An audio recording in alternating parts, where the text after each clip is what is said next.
മലപ്പുറം, കോഴിക്കോട് ജില്ലകളിൽ Japan ജ്വരത്തിനുള്ള vaccination ആരംഭിക്കാൻ ഉത്തരവിട്ട ആരോഗ്യവകുപ്പ്. സംസ്ഥാനത്ത് ഓണക്കിറ്റ് വിതരണം ഇന്നു മുതൽ. സപ്ലൈകോ ഓണച്ചന്തകൾക്ക് തുടക്കമായി. ആലപ്പുഴ ദർബാദ് എക്സ്പ്രസിൽ ഭ്രൂണം കണ്ടെത്തിയ സംഭവം. S3, S4 കോച്ചുകളിൽ യാത്രക്കാരിൽ അന്വേഷണം. ആര്യനാട് പഞ്ചായത്തംഗം ജീവനൊടുക്കി. 30 ലക്ഷത്തിന്റെ സാമ്പത്തിക ബാധ്യതയെന്ന് സൂചന. CPM-നെതിരെ കോൺഗ്രസ്. മെഡിസെപ്പ് പേര് നീക്കാനും പുതിയതായി ഉൾപ്പെടുത്താനും അപേക്ഷ നൽകണം.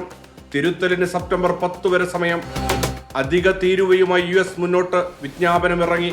രാജ്യ താൽപര്യം സംരക്ഷിക്കുമെന്ന് ഇന്ത്യ.